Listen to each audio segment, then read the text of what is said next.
So ఒక్కొక్కసారి ఎప్పుడైతే ఈ క్యాన్సర్స్ అనేవి వచ్చినాయో అప్పుడు మనం ఎలా ఐడెంటిఫై చేయాలంటే అగైన్ ఒక్కొక్క దానికి ఒక్కొక్క నిర్దిష్టమైన సైన్స్ అండ్ సిమ్టమ్స్ ఉంటాయి.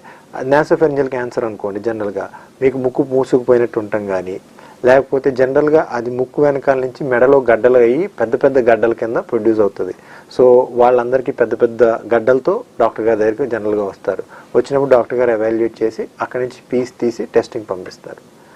అదే మీ థ్రోట్ క్యాన్సర్ అంటే ఓరోఫెంజియల్ క్యాన్సర్స్ అనుకోండి, జనరల్గా అందులో కూడా మీకు అన్నం తినడానికి ఇబ్బంది అవుతూ ఉంటుంది, లేకపోతే మీరు బ్రష్ చేసినప్పుడు ఒక్కోసారి బ్లడ్ కూడా పడుతూ ఉంటుంది, లేకపోతే అవి కూడా మెడలో గడ్డలకి స్ప్రెడ్ అయ్యి గడ్డలతో ప్రెజెంట్ అయ్యేది ఉంటుంది అనమాట.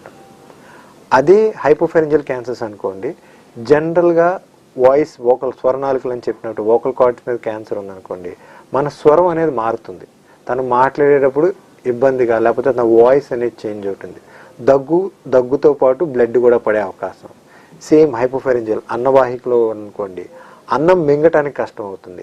ఇనీషియల్గా గట్టిగా ఉన్న అన్నం తినడం ఈజీగా ఉంటుంది, కానీ నీళ్ళు వెళ్ళటం కొంచెం ఇబ్బందిగా ఉంటుంది. పోయే కొలది అన్నం తినడానికి నీళ్లు తాగడానికి రెండిటికి కూడా ఇబ్బంది పడే పరిస్థితిలో ఉంటుంది.